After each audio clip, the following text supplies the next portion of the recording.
गूंज गांव में गौरीशंकर नाम का एक गरीब लकड़हारा रहता था। जंगल से लकड़ियां काट कर वो शहर में बेचता था। घर में उसकी पत्नी निर्मला और 2 बच्चे थे।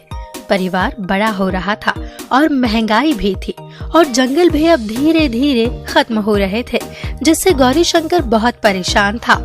एक दिन, क्या हुआ जी? आजकल तुम बहुत चिंतित दिखाई देते हो, आखिर बात क्या है? क्या कहूँ निर्मला, जंगल अब खत्म होते जा रहे हैं। देख नहीं रही कैसे धड़क्के से जंगलों की कटाई हो रही है और बड़ी बड़ी बिल्डिंग्स ये बन रही है और सूखी लकड़ियाँ लगभग खत्म हो गई है। अब हम आगे क्या करेंगे, कैसे घर चलेगा, मेरी समझ में कुछ नहीं आ रहा। मुझे लगता है हमें कुछ और काम तलाशना चाहिए। क्यों ना हम गाँव में कोई दुकान खोल लें? हाँ, कह तो सही रही हो, लेकिन कोई भी दूसरा काम करने के लिए पैसे कहाँ से आएंगे? तभी एक रात गौरीशंकर को एक सपना आता है। सपने में उसे एक औरत दिखती है।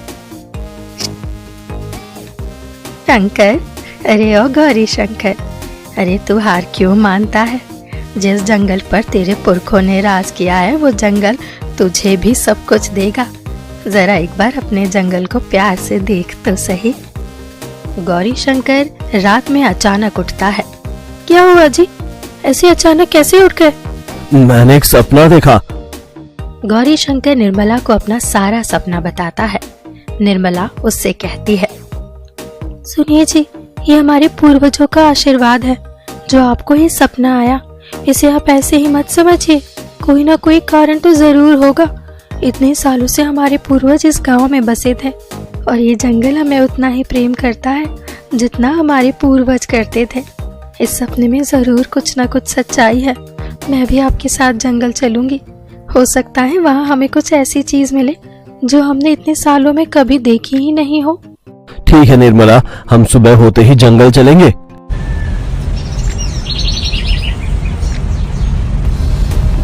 दोनों जंगल जाते हैं।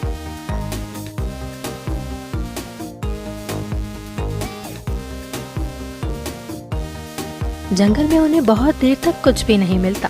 शंकर उदास होने लगता है और निर्मला से कहता है, चलो निर्मला, वो बस एक सपना ही था। सुनो ना, थोड़ी देर और ढूंढते हैं, क्या पता वो सपना सच हो। निर्मला, शाम होने वाली है और इस समय जंगल में रहना बिल्कुल उचित नहीं है। चलो अब जिद मत करो। शंकर और निर्मला घर जाने ही वाले होते हैं कि अचानक उन्हें एक छोटा सा पेड़ नजर आता है। वो पेड़ छोटा होने के बावजूद बहुत आकर्षित लग रहा था। निर्मला उस पेड़ को गौर से देखती है और वहीं पर ठहर जाती है। फिर शंकर को बुलाती है, सुनिए जी, ये देखिए, जरा इस पेड़ को तो देखिए, गौर से देखिए, कुछ अजीब नहीं है? मेरा मतलब, छोटा होने के बावजूद भी कितना सुंदर है ये पेड़ और कितनी सुंदरता से खड़ा हुआ है।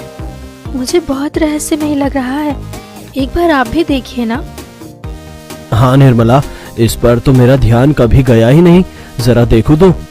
शंकर उस पेड़ को गौर से देखता है और उसे अपने बचपन की एक बात याद आ जाती है और वो अपनी पत्नी से कहता है, निर्मला, मुझे इस पेड़ को देखकर कुछ याद आया।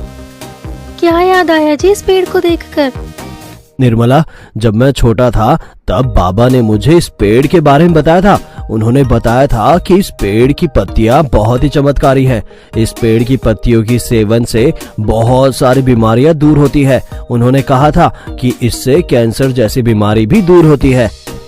क्या तुम सच कह रहे हो? अगर ऐसा है तो ये तो बहुत बड़ी बात है। हमें इसकी जानकारी सभी को देनी चाहिए। नहीं नहीं निर्मला, ऐसा बिल्कुल भी मत करना। तुम्हें पता है, आज से कुछ सालों पहले भी यहाँ पर इस तरह के बहुत पेड़ हुआ करते थे, लेकिन लोगों ने इस पेड़ को लूटने के लालच में जंगल को पहले ही बर्बाद कर दिया था। फिर हम क्या करेंगे जी? मैं एक काम करता हूँ, हमारे यहाँ के फॉरेस्ट के अधिकारियों को ये बात बताता हूँ। अब वो लोग भी तो जंगल का ही हिस्सा है, हो सकता है वो हमें समझे। शंकर फॉरेस्ट अधिकारी से मिलता है। सर, मेरा नाम गौरीशंकर है, मैं आपको कुछ बताना चाहता हूँ। हाँ हाँ बताओ भाई, आज हमारे पास कैसे आ गए, क्या बात है, बोलो। साहब, आज से कुछ सालों पहले अगर आपको याद हो तो जंगल में अजीब तरह के छोटे बौने पेड़ पाए जाते थे, जिससे कई प्रकार की बीमारियों का इलाज होता था।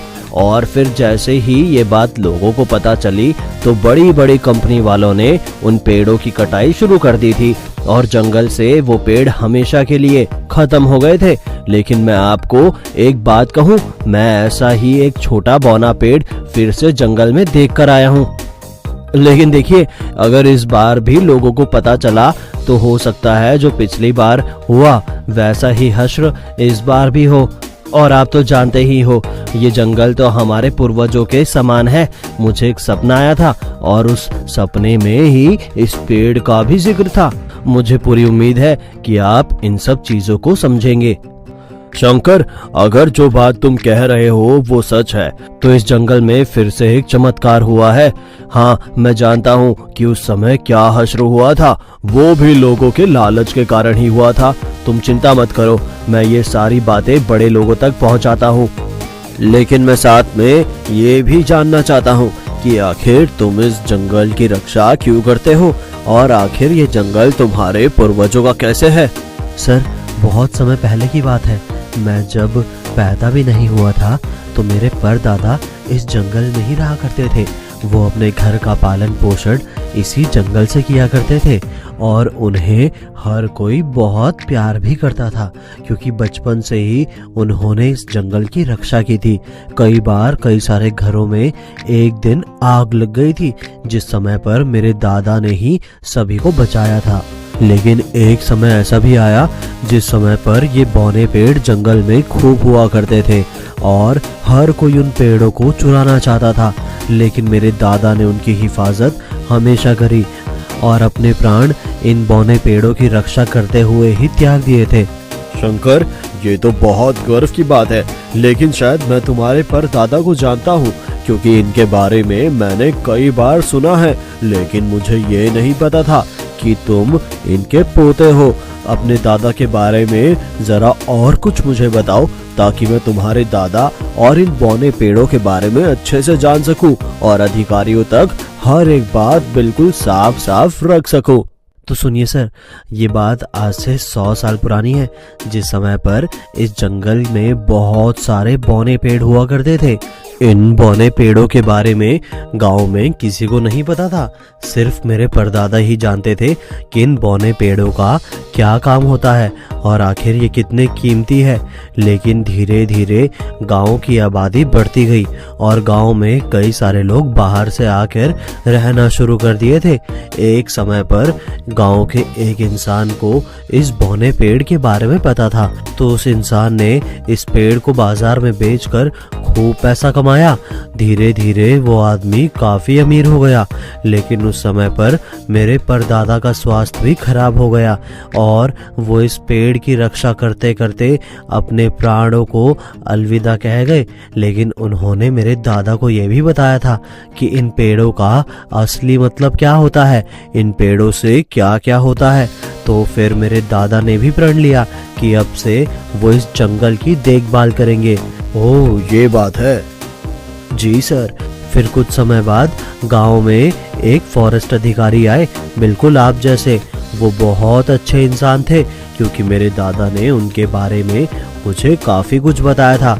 एक समय बाद गांव का वो जो इंसान था जो इन बौने पेड़ों को बाजार में बेचता था, उसको दादा ने पेड़ काटते हुए देख लिया और उसको कहा कि अब से वो बिल्कुल इन पेड़ों को ना काटे। लेकिन वो शैतान समझा ही नहीं। फिर मेरे दादा ने फॉरेस्ट अधिकारी को इसकी शिकायत की और फॉरेस्ट अधिकारी ने उस इंसान को जेल में डाल दिया। लेकिन धीरे धीरे ये बात हर किसी को पता चल गई और धीरे धीरे इस जंगल से सारे बौने पेड़ खत्म होने शुरू हो गए। लेकिन मेरे दादा की उम्र भी काफी ज्यादा हो गई थी, तो उन्होंने मुझे इस जिम्मेदारी को सौंप दिया और तब से लेके आज तक मैं इन बौने पेड़ों की रक्षा करता हूँ सर। वाह शंकर, क्या बात है।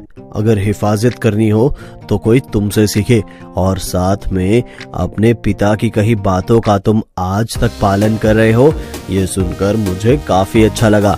मैं तुम्हें वचन देता हूँ कि इन बौने पेड़ों के बारे में जरा सी भी भनक बाहर नहीं जा पाएगी और तुम्हारे दादा और तुम्हारे परदादा, और साथ में तुम जितना इस जंगल के लिए कर रहे हो, तो इसीलिए मैं अपने अधिकारियों से ये बात कहूँगा कि तुम्हें भी फॉरेस्ट में नौकरी दे दे। तो चलो मैं चलता हूँ, तुम अपना ख्याल रखो और इस बात को बिल्कुल गोपनीय ही रखना। फॉरेस्ट अधिकारी ये सारी बातें बड़े लोगों तक पहुंचाता है और उन्हें जंगल के सारे रीति रिवाज के बारे में भी बताता है, और वो सब लोग ये बात मान जाते हैं कि जंगल को जो नुकसान हुआ था, इतने सालों तक सभी लोगों ने उसका हर्जाना भुगता था। उन पेड़ों का चमत्कारिक रूप से वापस आना किसी आशीर्वाद से कम नहीं था। इसलिए सभी अधिकारियों ने इस बात को गुप्त रखने की ही सलाह दी और गौरी शंकर को उन पेड़ों की देखभाल करने के लिए कहा गया। सरकार की तरफ से उसे फॉरेस्ट विभाग में नौकरी मिल गई। निर्मला, देखो, हमारे पूर्वज कभी नहीं चाहते थे कि हम जंगल से दूर रहें, और आज इन पेड़ों को वापस पाकर और इनकी देखभाल कर मैं बहुत खुश हूँ। ऐसा लग रहा है जैसे हमारे सारे पूर्वज हमारे साथ ही हो, और मैं तो ये सोचता हूँ कि अब इस जंगल के बीच ही अपना एक छोटा सा घर बना लिया जाए, जिसकी वजह से हम इस बौने पेड़ की भी देखभाल कर सकेंगे और साथ में इस पेड़ को किसी भी नुकसान से बचा पाएंगे। मुझे तो अब ऐसा लगने लगा है कि परदादा और दादा आज अगर जीवित होते तो वो मुझे यहाँ देखकर बहुत ज्यादा खुश होते। जी हाँ, आपको नौकरी भी मिल गई और काम भी। जंगल की देखभाल करना, इससे बढ़कर क्या खुशी हो सकती है हमारे लिए। और हमें कुछ नहीं चाहिए, बस हम इस जंगल की रक्षा करें और ये जंगल हम सब की रक्षा करे।